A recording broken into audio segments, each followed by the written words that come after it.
La loi Veil, vous savez ce qu'est la loi Veil, hein, c'est la loi qui a autorisé l'avortement. En France, la loi Veil avait prévu un délai de réflexion de 7 jours entre le moment où on va voir, où une femme va voir son gynéco pour lui dire « je veux avorter » et le moment où le gynécologue pratique l'IVG. Eh bien, il est possible que ce délai soit supprimé si les députés entérinent l'amendement qui a été voté en fin de semaine en commission. L'argument des députés qui ont défendu cet amendement est qu'il faut lever tous les freins à l'IVG, qu'il ne faut pas stigmatiser les femmes par un délai et qu'il ne faut pas les infantiliser. Alors d'accord, pas d'accord avec cette évolution annoncée. Avec moi, Fatima Benomar, bonsoir. Bonsoir. Vous êtes la porte-parole des Effrontés EES, Oui. qui est un mouvement féministe, et vous avez écrit Féminisme, la révolution inachevée aux éditions Bruno Le Prince. Et bonsoir Isabelle Dacre-Wright. Bonsoir. Vous êtes, vous, membre d'Alliance Vita, qui est une association opposée, entre autres choses, à l'avortement. On est féministe, mais pas et opposé à l'avortement. À l'avortement. Fatima Benomar, vous défendez cet amendement et j'aimerais que vous nous expliquiez pourquoi vous souhaitez qu'on supprime ces 7 jours de réflexion qui sonnent comme une mesure de bon sens. Ça n'est pas un acte banal, donnons-nous le temps d'y réfléchir, soit seul, soit en couple, soit avec son entourage. Quel est votre argument ? En fait, déjà, rappelons un petit peu les conditions dans lesquelles la loi Veil a été votée. En fait, Madame Veil s'est retrouvée avec un gouvernement qui n'avait pas du tout prévu de donner le droit à l'avortement. Le gouvernement de Giscard d'Estaing. Voilà. Dans une assemblée nationale à plus de 98% composée d'hommes, elle devait faire passer sa loi avec une pression du mouvement féministe dans la rue qui organisait des avortements militants pour dénoncer le phénomène des avortements clandestins. Et donc, elle a fait passer sa loi à minima avec 5 ans d'expérimentation en disant que c'est parce que ces femmes étaient dans une situation de détresse et en mettant certains freins comme cette fameuse semaine de réflexion.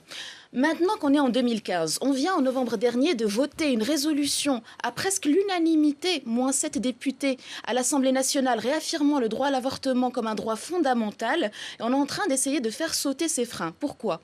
Les femmes, on peut se dire que, et nous on le sait parce qu'on travaille avec elles dans nos permanences, et qu'elles ont fait, quand elles vont pour un premier rendez-vous pour avorter, c'est qu'elles en ont déjà discuté, ou bien elles ont pris la décision elles-mêmes si elles sont célibataires, ou bien dans le cadre familial avec leurs parents, avec leur mari, en voyant un petit peu la situation économique, etc. Enfin bref, en général, elles ont fait le tour de la question avant ce fameux premier rendez-vous pour avorter. Et même en général, en France, on a un énorme problème, c'est que même elles se retrouvent dans des difficultés de respecter le délai. Pourquoi ? De 12 semaines. Parfaitement. Au-delà de 12 semaines, on peut plus avorter. En fait, on a des carences de centres IVG. Il y a plus de 180 centres IVG qui ont fermé en 10 ans. Moyen de centres IVG. Plus la queue s'allonge pour avoir un rendez-vous et plus on risque de dépasser les délais pour avorter. Donc, on a 6 000 femmes sur la moyenne de 200 000 femmes qui... 210 000 avortements par an en France. Il y a 6 000 femmes qui sont obligées de le faire à l'étranger où les délais sont plus longs. Alors Isabelle, est-ce que vous voulez bien écouter les arguments d'Isabelle Dacre-Wright ? À vous. Alors, déjà, nous, dans notre site d'écoute SOS Bébé, les femmes nous appellent et elles viennent d'apprendre, en général, qu'elles sont enceintes. Et là, c'est la panique. Vous avez une ligne d'écoute ? On a une ligne d'écoute qui s'appelle SOS Bébé. C'est facile, vous tapez dessus, sur Internet, vous tombez dessus. Les femmes appellent et c'est la panique. Elles ont peur, elles viennent de découvrir leur grossesse, elles n'en ont pas parlé. Ou si peu. Donc vous n'êtes pas du tout d'accord avec... Je ne suis pas d'accord. Alors, ceci dit, quand elles arrivent au rendez-vous, il y a un moment de panique. On découvre qu'on est enceinte. Ce n'était pas prévu. Au premier rendez-vous d'IVG ? Non. Quand elles découvrent leur grossesse. Ah oui. Elles découvrent on leur les grossesse. reçoit aussi dans les permanences du planning familial. Et elles sont paniquées, elles sont déboussolées. Il y en a qui disent peut-être c'est une bonne nouvelle, mais j'ai pas prévu. Elles ont peur de perdre leur emploi.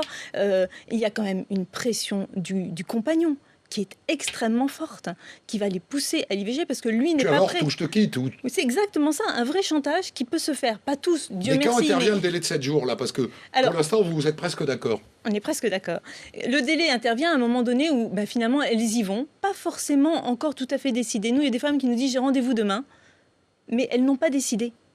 Donc elles y vont. et elles se disent, elles vont laisser, c'est au moins une étape, parce qu'il y a une pression derrière, parce qu'on dit, il faut que tu avortes, c'est pas possible. Une grossesse, c'est forcément, il faut qu'elle soit désirée, cette grossesse. Aujourd'hui, on entend ça, la grossesse désirée. Mais c'est très important que la grossesse soit désirée. Mais vous avez été désirée. Est-ce que j'ai été désirée? Est-ce qu'ici, nous avons été tous désirés? Moi, je suis marocaine et par ailleurs, ma mère a subi ma naissance. On n'est pas... et par ailleurs, parce que là, je suis aussi en soutien avec toutes les copines au Maroc qui sont en train de se battre. Il y a enfin le débat qui est opposé au Maroc. Je peux vous dire que quand une femme a décidé d'avorter, elle le fait dans n'importe quelles conditions.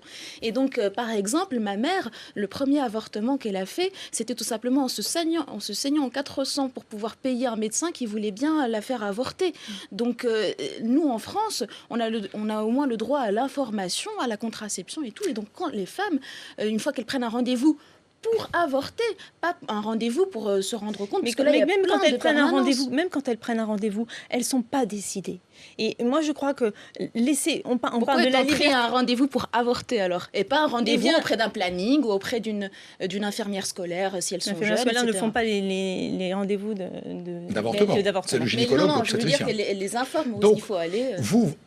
Parce que évidemment, le soupçon qu'on va avoir à votre endroit, puisque vous avez une ligne téléphonique et que vous êtes opposé à l'avortement, c'est laissez-nous 7 jours pour les convaincre de ne pas avorter. Non, on ne les convainc pas. Les femmes appellent, on n'est pas là pour leur mettre la pression ou leur mettre... Une femme, elle appelle, elle a besoin d'abord de pouvoir dire ce qu'elle ressent.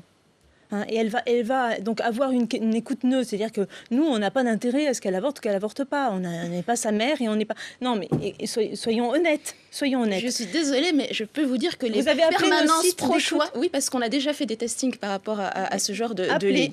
Je suis désolée. Les permanences pro-choix, vous dites que finissez votre phrase. Moi, c'est pour ça, en fait, que nous, les féministes... Finissez votre phrase. Oui, j'y viens, ne vous inquiétez pas, c'est ma chute. C'est pour ça, nous, les féministes, on avait demandé à Najat Vallaud-Belkacem à l'époque de faire un site pour le droit à l'avortement officiel. Pourquoi? Parce que quand vous tapez IVG, vous tombez sur plein de sites, sur plein de lignes téléphoniques, notamment comme celle des SOS Petits et des CSBB, où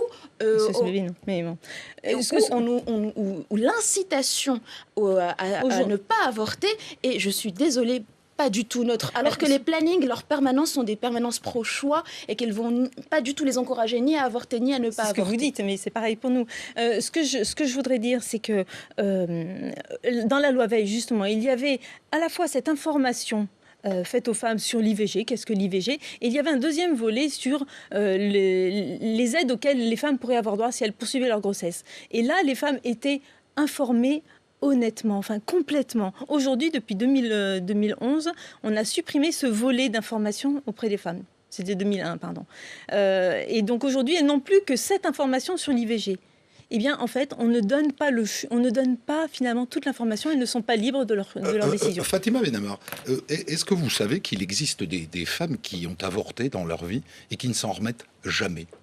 Je pense qu'il y a des Parce femmes... que vous présentez parfois cette décision d'avorter comme si c'était quelque chose... C'est vraiment, attendez, franchement, c'est une décision difficile. Ça ne mérite pas une semaine de réflexion. Au contraire, justement, c'est une décision difficile et c'est pour ça qu'en général, les femmes, quand elles prennent la décision d'avorter, c'est vraiment après avoir réglé plein de questions dans la tête, parce que autant il y a des femmes qui vont effectivement regretter à un moment d'avoir avorté, autant il y a des femmes par ailleurs qui vont regretter amèrement d'avoir mené une grossesse à terme, d'avoir par ailleurs subi, parce que la pression générale qu'on a dans les sociétés patriarcales qui sont opposées au droit à l'avortement, c'est plutôt l'incitation à garder l'enfant. Mais en fait, c'est le bonheur de la femme que l'on veut. Aujourd'hui, 82% des femmes disent que l'IVG provoque des souffrances psychologiques difficiles à vivre. Ben pourtant, 40% des femmes en France vont avorter. Je peux vous présenter tout autant de cas qui disent qu'elles ont été soulagées. Vous vous rendez compte que de l'épée de Damoclès qu'on retire de la tête des femmes quand elles se disent que leur sexualité ne va pas emmener forcément une grossesse. Moi, je peux vous dire que le droit à l'avortement et le droit à la contraception étaient un plus grand droit civilisationnel que le pas sur la Laissez parler Madame Dacrawet qui n'a pas fini ça. Il y a en effet, ce que vous dites, il y a un effet de soulagement après l'IVG parce qu'on a effacé l'ardoise et que c'était très compliqué, beaucoup de peur, etc. On a effacé l'ardoise. Mais quelques temps après, voire des années après, les femmes s'autorisent à dire combien ça les fait souffrir. Elles repensent à l'enfant, mon enfant aurait 18 ans, quand elles voient passer un bébé, elles ne peuvent plus le voir. Ça, c'est la réalité. Non, mais alors, dans vos plannings, peut-être qu'on ne l'entend pas. Nous, on entend des femmes qui avortent. Ça veut dire, vous connaissez toute une femme sur, un peu moins d'une femme sur deux qui a avorté, et faites-les parler, vous verrez si elles sont pas...